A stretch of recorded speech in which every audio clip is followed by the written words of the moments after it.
First contact fiasco. The Galactic Coalition had been watching Earth for decades.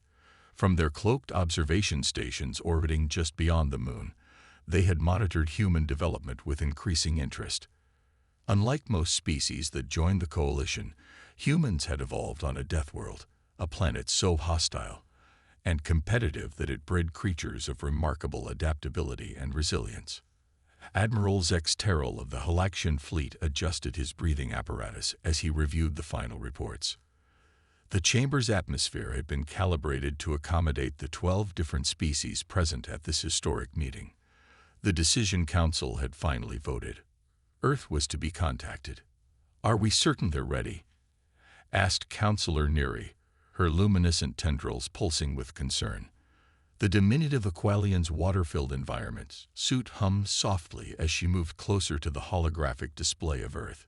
"They've achieved limited space travel, unified global communications, and their conflicts have decreased by 63% in the last century," Zex Terrell replied, his gray skin wrinkling as he expressed what humans might recognize as a smile. "More importantly, they've demonstrated remarkable problem-solving abilities. The Coalition needs that." What remained unspoken was their true motivation. The Thrax. The warrior species had been expanding aggressively through the Orion Arm, their biologically enhanced soldiers overwhelming Coalition defenses with frightening efficiency. Intelligence suggested the Thrax had also detected Earth and were preparing their own first contact mission. The Coalition needed to reach humanity first. "The diplomatic team departs immediately," Zex Terrell announced, ending further debate. "Ambassador Krell will lead the delegation." Krell, a veteran diplomat who had negotiated with 17 previously unknown species, bowed his armored head in acknowledgement. His species, the Vrelians, resembled Earth's ancient trilobites scaled to human size, with complex manipulator limbs and a reputation for unshakable calm. "We will succeed," Krell assured them, "and the humans will join us willingly." None of them suspected how catastrophically wrong that prediction would be. The Coalition's diplomatic vessel descended through Earth's atmosphere, broadcasting peace signals on all frequencies. They had chosen a remote location in the mountains of what humans called Switzerland for the first meeting, coordinating with human governments who had scrambled to organize a proper reception. The United Nations had assembled their best representatives: diplomats, scientists, military officers, and cultural experts. Among them was Maya Chen, a propulsion engineer who had designed the latest generation of ion engines.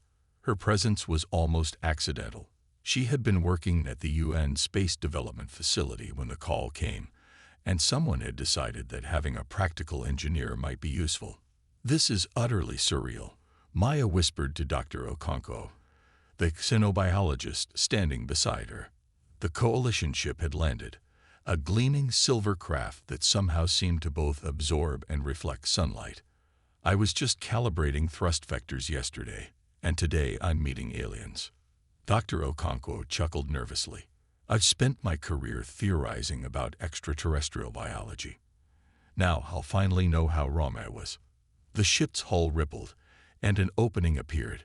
The human delegation collectively held its breath as the first Coalition members emerged. Ambassador Krell, followed by representatives from 7 Coalition species, each more alien than the last.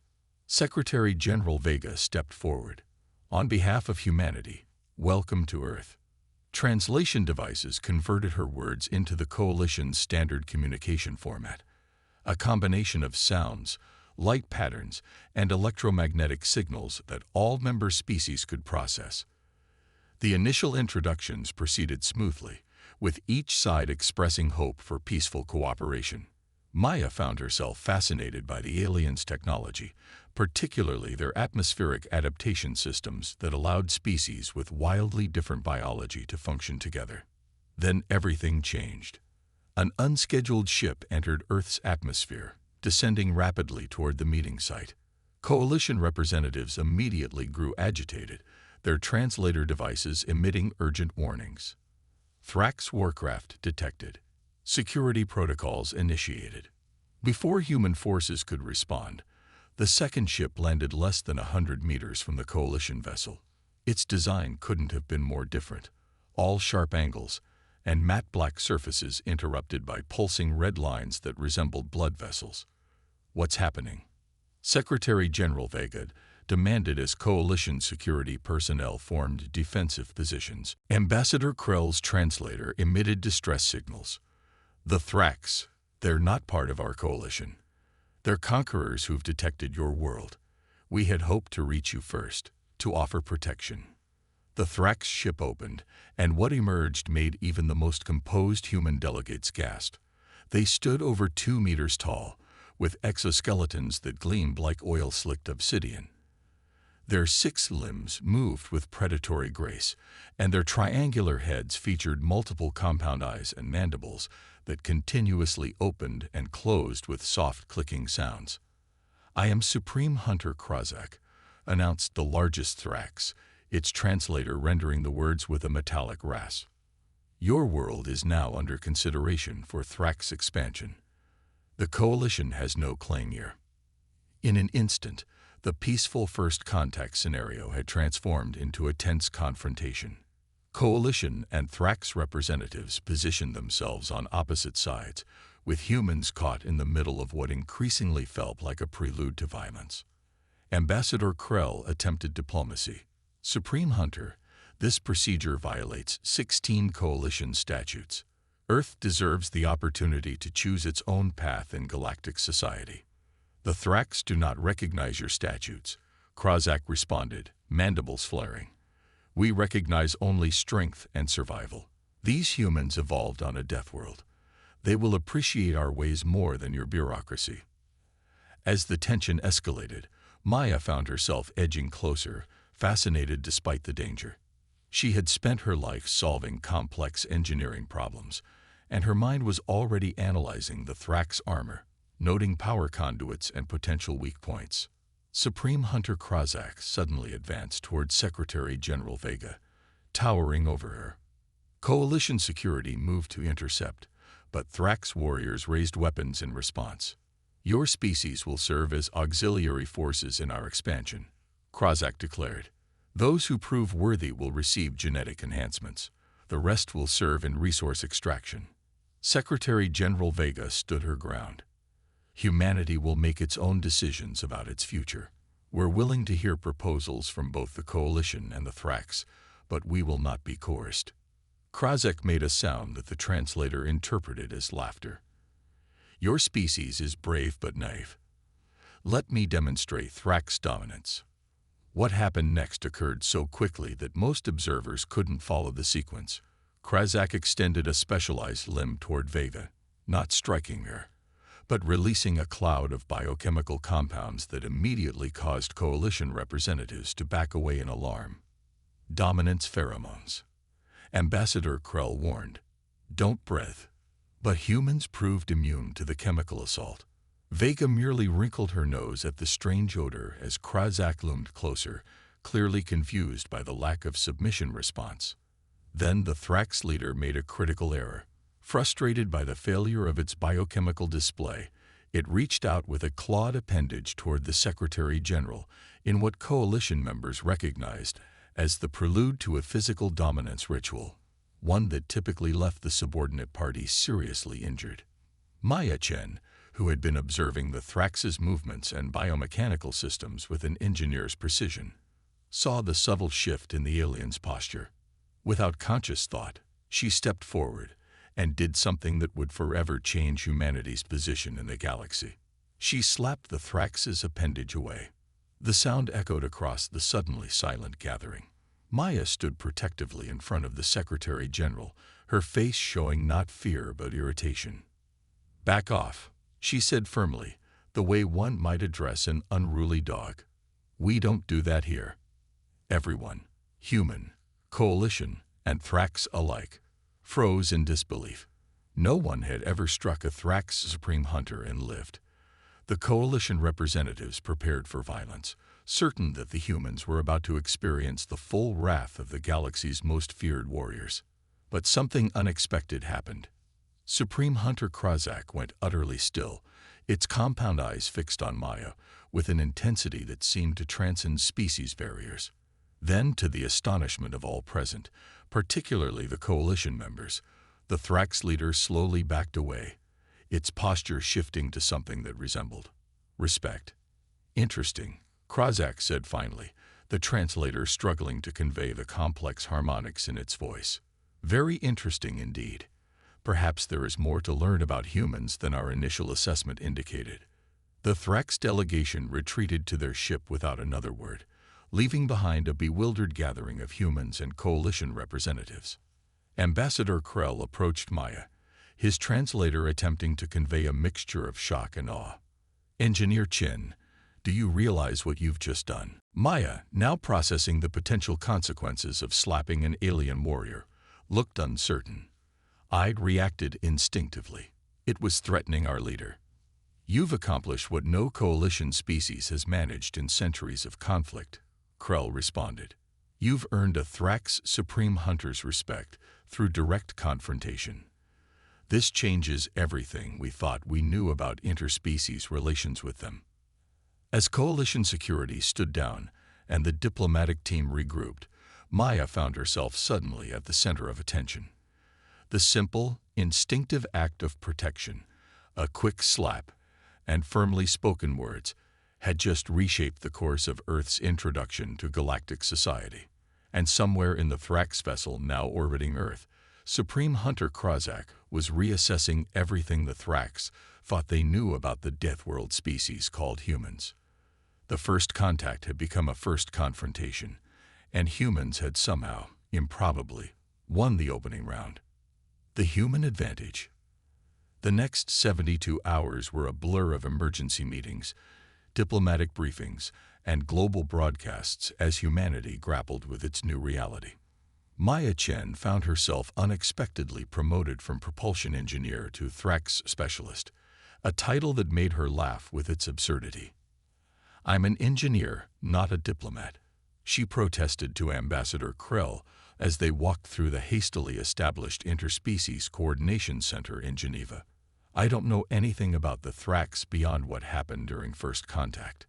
"That's precisely why you're valuable," the Vrelian diplomat replied, his translator conveying a tone of urgency. "You did something instinctively that none of our specialists have managed in centuries of studying the Thrax." Maya sighed. "I slapped away an alien hand and told it to back off. That's not exactly groundbreaking diplomacy." "To understand why your action was so significant," Krell explained, "you need to understand the Thrax. They evolved on Caraxes Prime, a world even more hostile than Earth. Their society is built entirely on dominance hierarchies. For a Supreme Hunter to retreat after being challenged, it's unprecedented." Their conversation was interrupted by Dr. Okonkwo, who rushed toward them with a tablet displaying complex biochemical analyses. "Maya, we figured it out," the xenobiologist exclaimed. "The coalition shared their data on Thrax biology, and we've been comparing it with human biochemistry. There's something extraordinary happening here." In the main conference room, Dr. Okonkwo presented the findings to a joint human coalition team. Holographic displays showed molecular structures rotating slowly above the table. The Thrax communicate status and dominance through complex pheromone signatures, Dr. Okonkwo explained, highlighting specific compounds.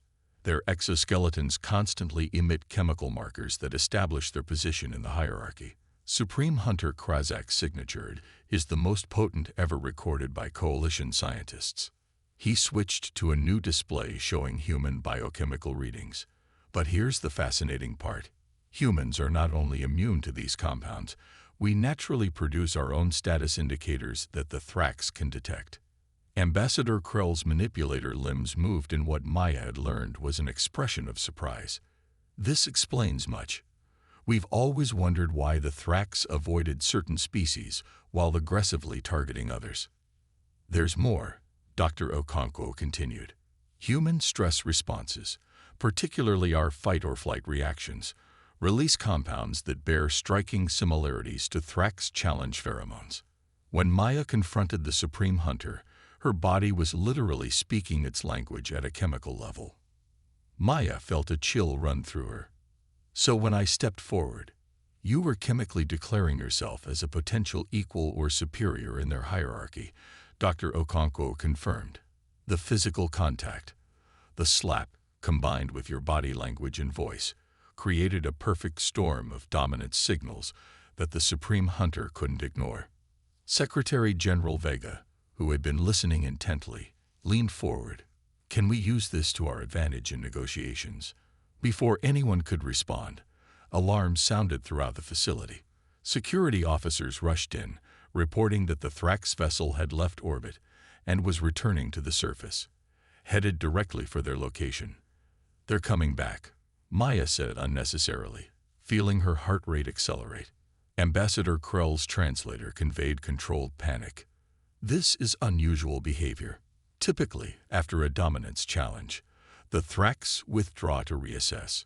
A return this quickly could indicate an escalation. Finished Coalition Security Chief Tarvex, a reptilian being whose scales shifted color with emotion, currently a deep purple that Maya had learned signified high alert. Within 30 minutes, the Thrax vessel had landed in the designated diplomatic zone. This time, Supreme Hunter Krazak emerged with only 2 warriors, rather than the full complement they had brought to the first meeting. Maya was summoned immediately. They've specifically requested your presence, Secretary General Vega informed her. The coalition advisors suggest we comply. I'm not a diplomat. Maya protested again, but her objections were politely overruled. As she approached the meeting chamber, Ambassador Krell provided last-minute guidance. Maintain the same confidence you showed before, he advised. Don't show submission, but also avoid unnecessary aggression. The Thrax respect strength balanced with control. Maya nodded, though her engineering mind was already racing ahead, analyzing the problem from multiple angles. If the Thrax operated on dominance hierarchies and responded to certain biochemical signals, perhaps there were predictable patterns to their behavior, patterns that could be understood and utilized, just like the complex systems she worked with daily. The meeting chamber fell silent as Maya entered. Supreme Hunter Krazak stood in the center, its obsidian exoskeleton reflecting the lights. The translator device hummed to life as the Thrax leader spoke. Engineer Maya Chen, your response during our first interaction was unexpected. Maya straightened her posture, deliberately making eye contact with the compound structures that she assumed functioned as the Thrax's eyes. I protected my leader, she replied simply. It's what humans do. Krazak's mandibles clicked rapidly. Protection behaviors exist among the Thrax as well, but they are reserved for genetic lineage groups. You share no genetic material with your Secretary General. Humans protect based on more than genetics, Maya explained. We form bonds through shared goals, shared experiences, and shared values. The Supreme Hunter paced in a slow circle around Maya, who deliberately remained still, allowing the inspection while maintaining her calm demeanor. The Coalition has shared information about your species, Krazak said finally. You evolved as persistence predators. You can pursue prey until exhaustion claims it. You can throw projectiles with precision that would impress even Thrax warriors. And you developed pack-hunting strategies similar to our own ancestral forms. Maya nodded. We also developed agriculture, art, and interplanetary travel. We're more than our evolutionary past. Yet that past shaped you in ways that interest us greatly, Krazak countered. The Coalition seeks your problem-solving capabilities and your adaptability, but the Thrax recognize something they do not: your potential as warriors. This direct statement startled everyone in the chamber. Coalition representatives shifted uncomfortably as Krazak continued. We propose a challenge, according to Thrax tradition. If humans wish to determine their own path in the galaxy, they must demonstrate worthiness. Secretary General Vega stepped forward. What kind of challenge? Combat, Krazak stated flatly. Not to death. We are not primitives. A controlled demonstration of capabilities. 3 Thrax warriors against 3 humans. Should the humans perform adequately, we will recognize Earth's independence and offer alliance rather than subjugation. The chamber erupted in protests and urgent discussions. Maya found herself pulled into a huddle with Earth's military advisors and coalition representatives. "This is unprecedented," Ambassador Krell insisted. "The Thrax don't offer challenges to species they consider inferior. They simply conquer them." General Adeyemi of the UN Defense Force looked grim. "We can field our best special forces operators, but we know nothing about Thrax combat capabilities." "Actually," Maya interjected, "I think I might have an idea." Everyone turned to her in surprise as she continued. "From an engineering perspective, their exoskeletons have distinct advantages, but also limitations. I noticed certain structural weak points during our first encounter." Dr. Okonkwo nodded enthusiastically. "And our biochemical analysis suggests their sensory systems might be overwhelmed by certain stimuli that wouldn't affect humans as severely." After intense debate, Earth accepted the challenge. The terms were negotiated: 3 rounds of one-on-one combat using non-lethal techniques to take place in 24 hours. Maya spent that time working with the selected human representatives, a Brazilian Jiu-Jitsu champion, a Korean Hapkido master, and a Kenyan ranger with extensive wildlife control experience. Together with Dr. Okonkwo and coalition advisors, they developed strategies based on their analysis of Thrax physiology. "Their exoskeletons make them stronger but less flexible," Maya explained, showing detailed scans. "They can't turn their heads more than 30 degrees without rotating their entire thorax. That creates blind spots we can exploit." The combat specialist nodded. "Like fighting a crocodile. Tremendous strength in certain directions, but vulnerable if you can approach from particular angles."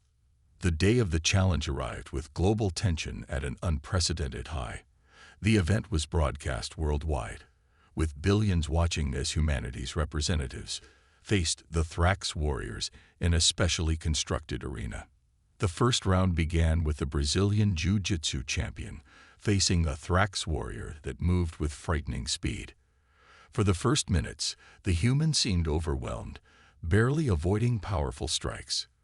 But as the Thrax began to slow, its exoskeleton limiting heat dissipation, the human's superior endurance came into play.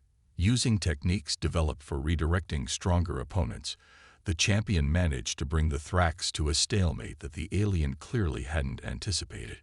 In the second round, the Hapkido master demonstrated human agility and precision, targeting joint structures where the Thrax exoskeleton segments connected.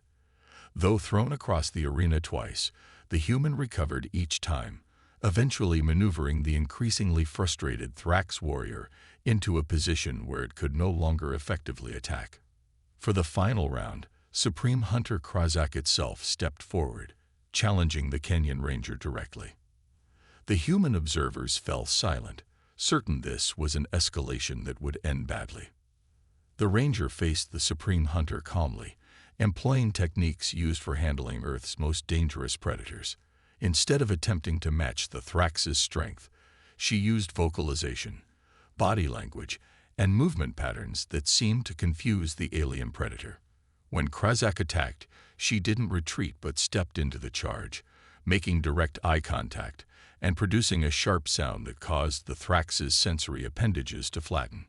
What followed resembled an intricate dance more than combat, the ranger continuously maintaining positions that kept the Supreme Hunter off balance, never directly challenging its strength, but never submitting either. After 10 intense minutes, Krazak stopped, mandibles clicking in what the translators interpreted as laughter. "Enough," the Supreme Hunter declared. "We understand now."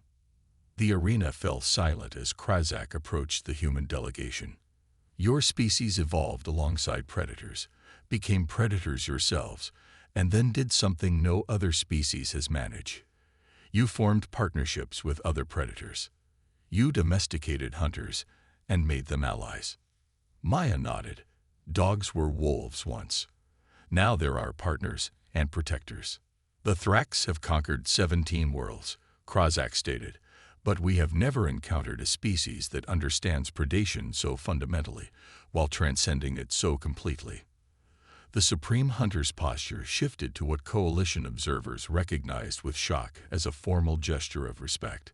Humans would make poor subjects, Krazak continued, but valuable allies. The Thrax propose a hunting partnership, what you might call an alliance. The implications were staggering. Within hours, both the Coalition and the Thraxes were offering Earth membership in their respective organizations. Secretary General Vega, showing remarkable diplomatic insight, proposed a third option. Earth would remain independent but serve as an intermediary between the two galactic powers.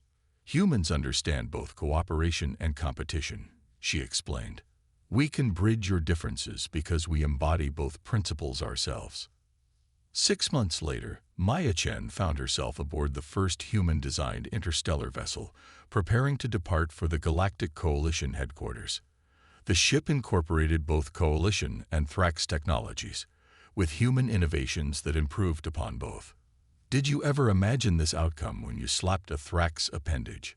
Ambassador Krell asked as they observed the final preparations. Maya laughed. Not even close. I was just trying to prevent an interstellar incident, not create a new galactic order.